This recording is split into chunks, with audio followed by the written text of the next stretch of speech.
Olá pessoal, nós estamos aqui hoje para trazer um novo conteúdo para vocês. Meu nome é Renato Leal.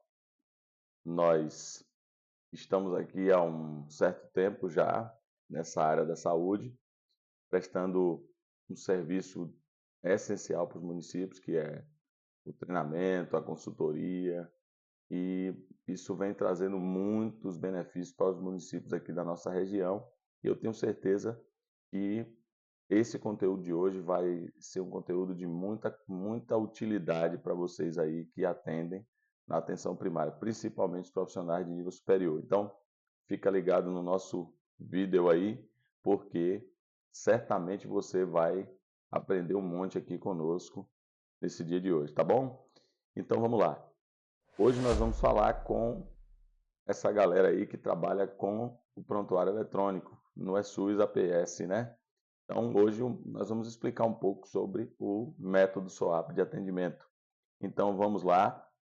A gente já está aqui do outro lado da tela para falar sobre o método de atendimento SOAP. Então, esse método é um método que ele ajuda muito, né, os municípios, principalmente os profissionais, para eles trabalharem com uma ferramenta que tenha uma linha de raciocínio, ela tem uma linha de atendimento que vai ajudar bastante os profissionais aí na hora de fazer os seus atendimentos, tá bom? Então vamos lá. Primeiro, eu entendo que essa consulta que acontece no posto de saúde, ela é um encontro de dois especialistas.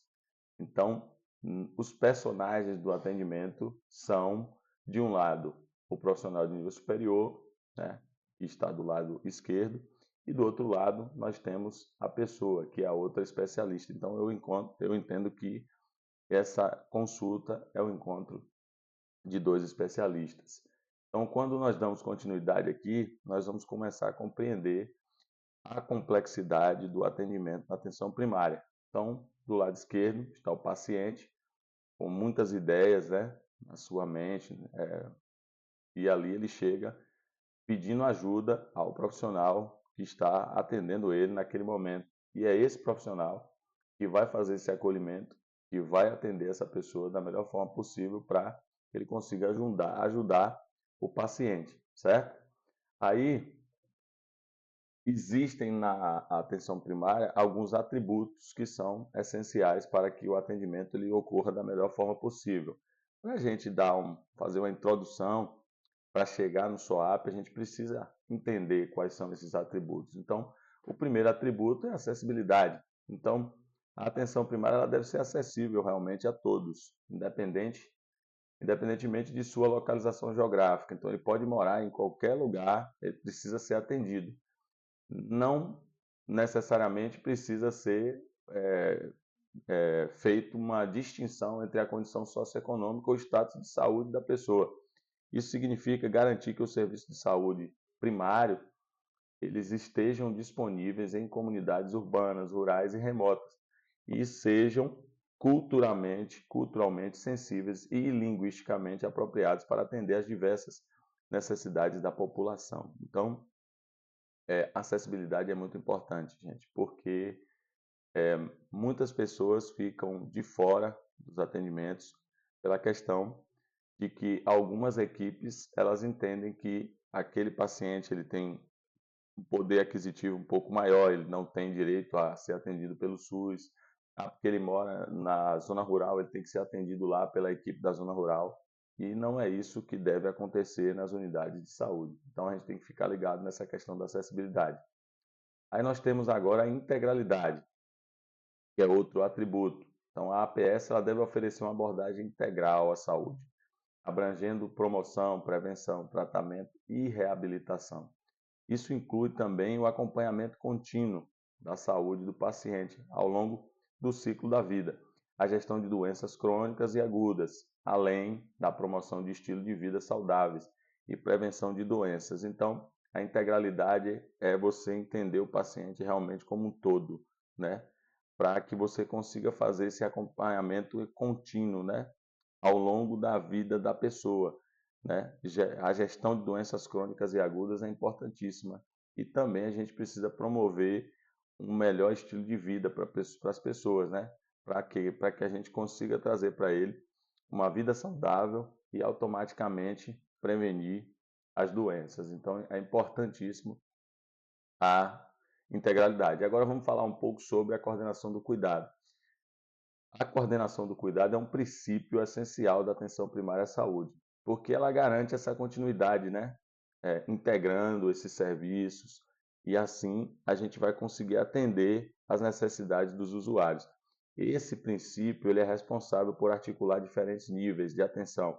Então a gente vai poder ter uma articulação entre a atenção primária e a atenção secundária, ou seja, a atenção básica e a média e a alta complexidade, e promovendo um cuidado organizado e eficiente também, especialmente em sistemas de saúde com múltiplos pontos de atendimento. Então, se eu tenho vários pontos de atendimento, isso vai ter que ter essa coordenação do cuidado para quando você chegar até um certo ponto da atenção primária, você não consegue resolver, você tem que substituir essa demanda por outra, né?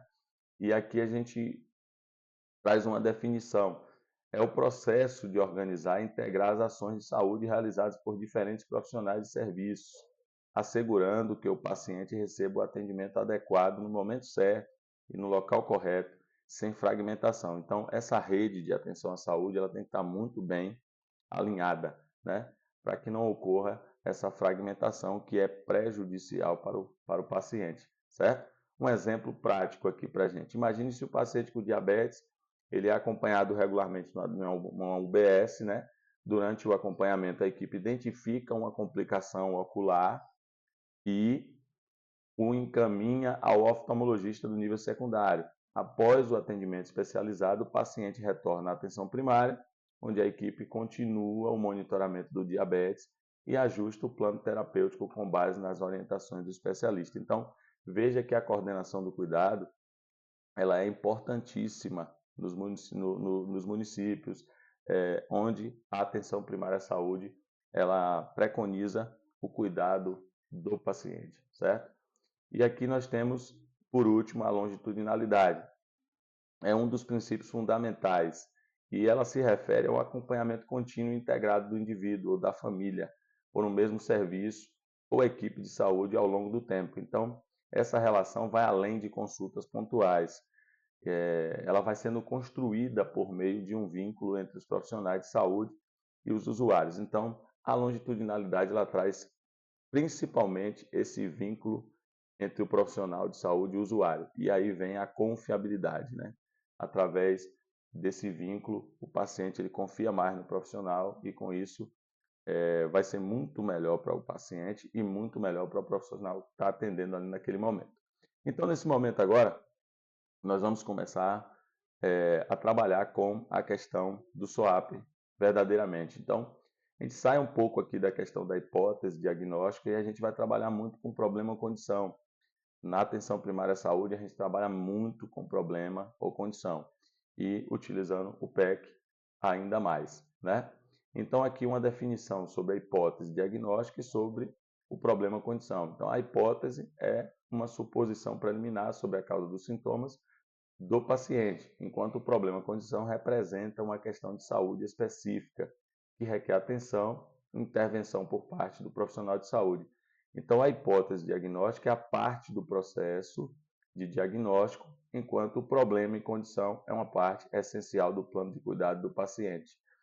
Nós não estamos querendo dizer a vocês que não pode um médico, um enfermeiro lá no plano colocar uma hipótese diagnóstica. Pode sim, sem problema nenhum. Não tem nenhum tipo de problema. Agora a gente precisa ter cuidado para não estar colocando na avaliação alguma hipótese diagnóstica, porque com isso a gente pode estar trazendo para o outro profissional que vai fazer o atendimento uma informação onde você não tem certeza que o paciente tem aquele diagnóstico, certo? Então, é importantíssimo que a gente trabalhe com hipótese diagnóstica no momento certo, mas lá no plano, onde você não tem ainda uma certeza de que aquela pessoa tenha uma determinada patologia, certo? Então, vamos lá, vamos dar continuidade. Aqui nós vamos trabalhar agora com o método SOAP, né? Então, o registro clínico orientado ao problema. Então, percebam que o SOAP é um registro clínico orientado ao problema e permite acompanhar as condições de saúde dos cidadãos de forma longitudinal. Então, esse método SOAP ele sistematiza um método de anotação do prontuário, garantindo um padrão comum de registro. Isso é muito importante, a gente ter um padrão. Então, vamos lá. Esse acrônimo aqui, ele significa, cada letrinha dessa do SOAP, ela tem um significado. Então, o S é subjetivo, o O é objetivo, o A é a avaliação e o P é o plano, né? Então, vamos lá.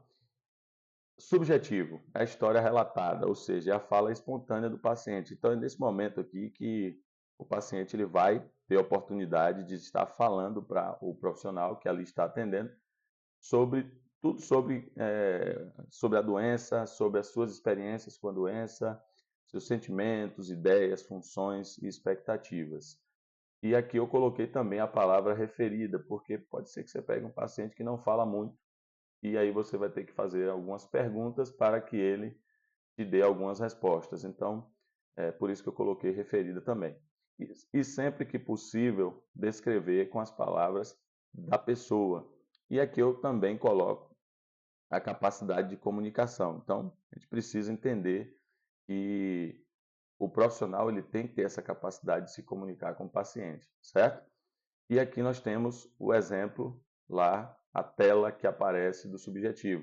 Nós também temos aqui uma aba de antecedentes, que depois, quando a gente for falar sobre o PEC, a gente vai falar sobre essa aba antecedentes. Mas aqui que você escreve o seu subjetivo, você tem 4.000 caracteres, e você também pode incluir aqui os motivos da consulta através do CIAP2, certo? Então vamos lá.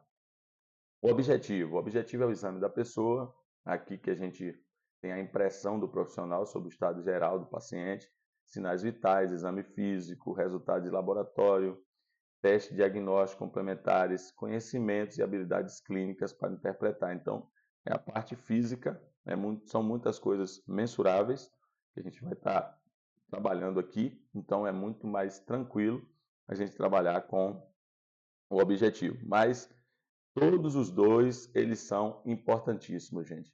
A gente precisa preencher um subjetivo, a gente precisa preencher um objetivo. Não deixe em branco nada que o SOAP peça. Por quê? Porque isso vai trazer a legalidade para o seu atendimento. Então, a gente pede, a gente solicita, a gente ensina aos profissionais para que eles façam da melhor forma possível o SOAP, porque isso vai trazer benefícios para ele, principalmente no que tange ao respaldo em algum momento que ele precise desse prontuário, certo? E aí vamos seguir aqui, o objetivo ele tem algumas telas, veja que aqui temos uma tela do objetivo, já com a parte que você precisa escrever, o sistema dá até uma pescazinha aqui, né? Insira as demais informações relacionadas ao exame físico, né? Temos aqui para a mulher a data da última menstruação. Aqui nós temos a aba que fica escondida, que é essa aba aqui de baixo, da antropometria e sinais vitais e glicemia capilar. Temos a vacinação aqui e aqui nós temos a aba de resultado de exame. Isso tudo faz parte do objetivo, né? Aqui, mais à frente, nós temos o marcador de consumo alimentar, que é esse que fica escondidinho aqui. Na próxima página, a gente tem aqui ele inteiro. Então, é importante, de tempos em tempos, você perguntar para o paciente esses dados aqui, que são importantíssimos, né? Pergunta sobre a questão da refeição, se é assistindo TV, se é mexendo no computador, se é no celular, né? Qual refeição que faz ao longo do dia, o que é que consome, feijão, fruta, verdura. Então, isso aqui é importante também para todos os profissionais da PS estar preenchendo isso dentro do próprio prontuário eletrônico, vai ajudar bastante, né? Aí nós temos aqui também como adicionar um exame, né? Aqui a gente pode adicionar o exame, adicionamos aqui o hemograma e aqui a gente coloca o resultado. Diz a data que o exame foi realizado e a data que foi passado o resultado para o paciente, certo? Então essa é a aba dos exames. E agora nós vamos, aqui tem falando sobre o objetivo, né? Como nós falamos anteriormente, são dados mensuráveis e observáveis, obtidos, né? obtidos na hora de você fazer o exame, certo? Então, é muito tranquilo trabalhar com o objetivo. Um exemplo ali, uma pressão arterial, né, de 15 por 9, a gente pode colocar ali no prontuário do paciente, né? Frequência cardíaca, ausculta cardíaca com presença de sopros, eletrocardiograma com alterações sugestivas. É um exemplo somente para que fique claro, né? Um exemplo. E nessa parte onde se anota os dados positivos e se os negativos também, se considerar importante, né? Então, o exame físico e o exame complementar, incluindo laboratoriais disponíveis, certo?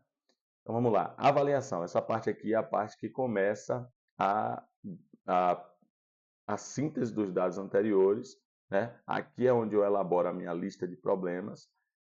Eu preciso ter também capacidade de síntese, priorização e raciocínio clínico. E aqui eu não posso gerar dúvida, então é evitar os termos que gerem dúvidas para os outros profissionais e também para suas próximas consultas. Então, se eu não tenho um subjetivo preenchido e um objetivo preenchido, eu não vou ter aqui na avaliação uma síntese de dados anteriores. Então, é importantíssimo a gente procurar preencher tudo de forma correta para que não tenha nenhum tipo de problema lá na frente, certo? Então, na avaliação, nós temos aqui uma definição, né? Após a coleta e registro organizado dos dados e informações subjetivos e objetivos, o profissional de saúde faz uma avaliação mais precisa em relação ao problema ou queixa ou necessidade de saúde, definindo e denominando, diz Cantalo lá em 2003.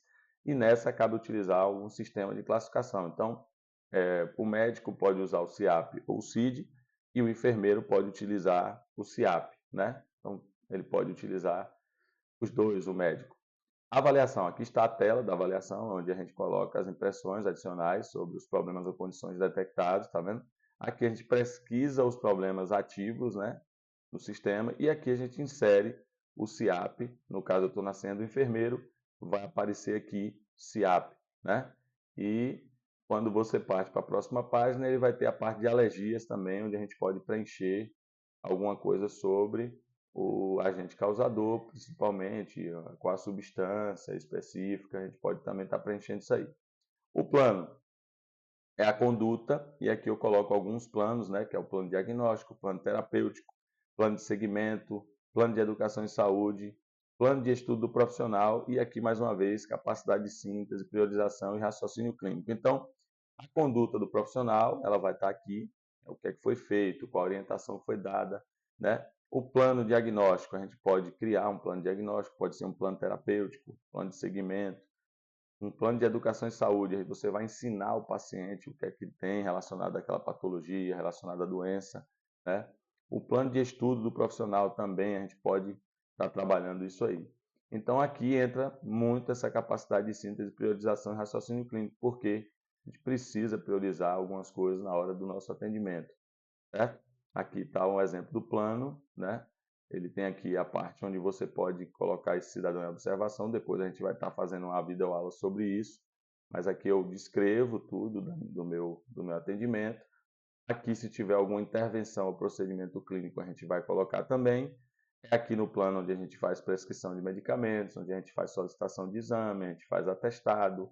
Depois a gente vai ter também uma videoaula falando sobre isso aqui. Orientações, encaminhamentos e compartilhamento do cuidado. E aqui é onde a gente trabalha a questão do SOAP, né? Aqui também nós podemos procurar algum problema ou condição avaliada no momento. Então, aqui eu posso incluir esse problema, né, ou condição. Eu posso estar colocando aqui e aqui ele fica, ó, ativo ou latente. Então, a gente pode pesquisar também lá os problemas e condições do atendimento, certo? Então, é importante a importância do atendimento SOAP, é utilizar o método SOAP, você estará garantindo um atendimento de qualidade. Então, isso traz a comunicação, facilita a comunicação entre profissionais, né? Garantindo que todos tenham acesso. A tomada de decisão também ajuda bastante, né? E a legalidade, que é aquilo que eu falei, a documentação clínica precisa e completa é essencial para garantir a legalidade e a responsabilidade dos profissionais de saúde. Então, nós precisamos urgente começar a preencher o SOAP de forma correta. Ali fala, ó, precisa e completa. Então, essas duas palavras elas têm que caminhar juntas. Então, documentação clínica precisa, então você precisa fazer algo muito bem feito para que você não tenha problema, e completa, né, para garantir a legalidade e a responsabilidade do profissional. Então, faça a sua parte. Alguém pode chegar para você e falar que não é para você preencher desse jeito, que não precisa preencher tanta coisa, mas nós precisamos, gente, trabalhar de uma forma diferente para que a gente consiga alcançar o objetivo maior, que é o bem-estar do paciente, né? Então, a gente termina hoje essa videoaula aqui. Espero que vocês tenham gostado, espero que vocês tenham entendido, né? A nossa intenção realmente é que vocês tenham entendido. Qualquer dúvida, a gente está por aqui, pode tirar as dúvidas que vocês tenham, pode ser através dessas redes sociais que a gente tem aí, e também você pode estar buscando ajuda lá na parte lá no telefone. Você pode estar ligando ou mandando mensagem e a gente vai estar tirando essa dúvida de vocês, tá certo? Um grande abraço, nós ficamos por aqui e foi muito bom falar sobre o SOAP, esse método tão importante nas unidades de saúde. Um abraço a vocês.